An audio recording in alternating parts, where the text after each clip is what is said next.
नमस्कार दोस्तों, 1 जुलाई से 3 नए कानूनों के लागू होने के बाद देश की सियासत में हलचल तेज हो गई है। विपक्ष लगातार इन कानूनों को लेकर राजनीतिक रोटियां सेकने का दावा ठोंक रहा है। विपक्ष का कहना है कि सरकार सत्ता के नशे में इतनी चूर है कि अब उसे कानूनों में खामियां तक नहीं दिखाई दे रही। कांग्रेस से लेकर अमूमन सभी भाजपा विरोधी दलों का यही मानना है कि इन कानूनों को लागू नहीं होना चाहिए था। इसी बाबत अब केंद्रीय मंत्री अमित शाह ने विपक्ष को दो टूक जवाब देने की कोशिश की, जिसके बारे में हम इस रिपोर्ट में विस्तार से जानेंगे। लेकिन उससे पहले आप अगर हमारे चैनल पर नए हैं तो चैनल को सब्सक्राइब कीजिए और बेल आइकन दबाकर वीडियो को शेयर कीजिए।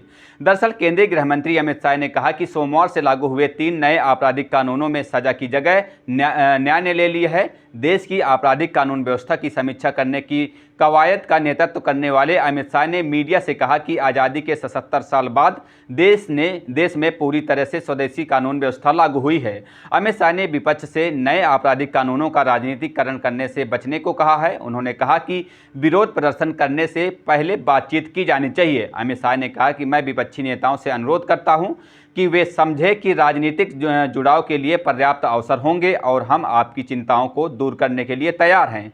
हालांकि ये कानून न्याय और नागरिक सम्मान के लिए महत्वपूर्ण है, इसलिए आपका सहयोग भी जरूरी है। उन्होंने यह भी कहा कि उनका कार्यालय विपक्षी नेताओं के साथ बातचीत करने के लिए हमेशा खुला है। गृह मंत्री ने आगे कहा कि लेकिन मेरा मानना है कि पहले बैठक और चर्चा किए बिना विरोध में सड़कों पर उतरना उचित नहीं होगा।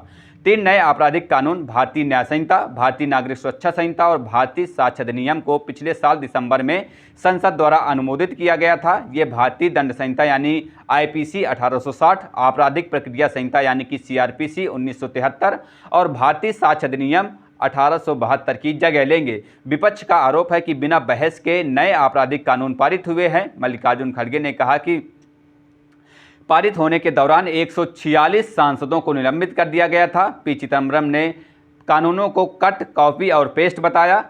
हालांकि अमित शाह ने इस बात पर जोर दिया कि उन्होंने विधेयकों को पारित करने से पहले सभी सांसदों, मंत्रियों, सुप्रीम कोर्ट के न्यायाधीशों और उच्च न्यायालय के न्यायाधीशों से सुझाव मांगे थे।